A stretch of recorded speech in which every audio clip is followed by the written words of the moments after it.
The origin of species का एक ने फर्स्ट चैप्टर जो कि है वेरिएशन अंडर डोमेस्टिकेशन। सो पहले हम रीडिंग स्टार्ट करते हैं। Causes of variability, effects of habit and the use of use and disuse of parts, correlated variation, inheritance, character of domestic varieties,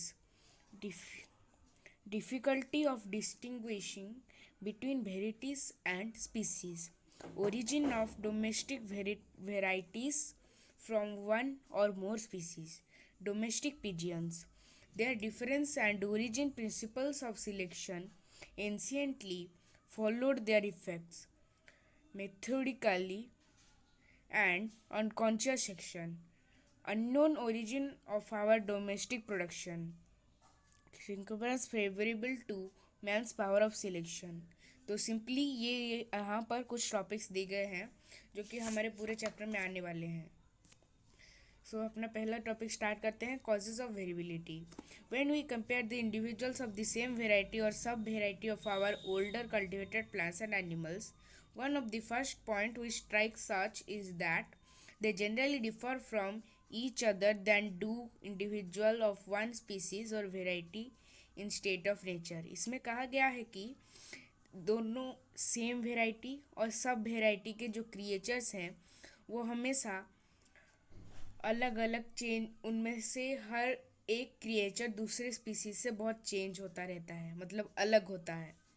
उसके बाद नेक्स्ट पॉइंट हम रीडिंग करते हैं, and if we reflect on the vast diversity of the plants animals which have been cultivated and which have varied during all ages under the most different climates and treatment, we are driven to conclude that the great variability is due to our domestic productions having been raised under conditions of life not so uniform as and somewhat different from। तो इसमें कहा गया है कि जो diversity है plants and animals की वो अभी कल्चर की जा रही है, मतलब उसके ऊपर अभी रिसर्च चल रही है।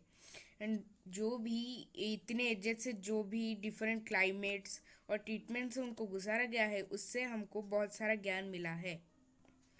तो नेक्स्ट तो हम उसके बाद से स्टार्ट करते हैं। Domestic production, having been raised under conditions life not as uniform as and so what different from those to which the parent species had been exposed under nature, there is also some probability in the view pronounced by Andrew night. तो इसमें कहा गया है कि जो parent species है वो nature के द्वारा एक्सपोज की जा रही है। इसमें सम प्रोबेबिलिटी भी हो सकती है कि जो एंड्रयू नाइट ने जो खोज की थी उसके ऊपर प्रोनाउंस की जाए। Then that this variability may be partly connected with excess of food, it seems clear that organic beings must be exposed during several generations to new conditions to cause any great amount of variation। तो इसमें कहा गया है कि ये पता चला है कि जो ऑर्गेनिक मैटर है वो अलग अलग न्यू कंडीशंस, बहुत सारे अलग अलग अमाउंट ऑफ वेरिएशन में वो एक्सपोज किया जा रहे हैं। When the organization have once begun to vary, it generally continues varying from many generations. No case is on record of variable organism chasing to vary cultivation। So thank you. Part 1 का and यहीं पर होता है। अगर आपको part 2 चाहिए तो इस वीडियो पे मेरे को 10 व्यूज़ चाहिए, तो मैं इसका पार्ट 2 ज़रूर लेकर आऊँगा। तब तक के लिए बाय बाय।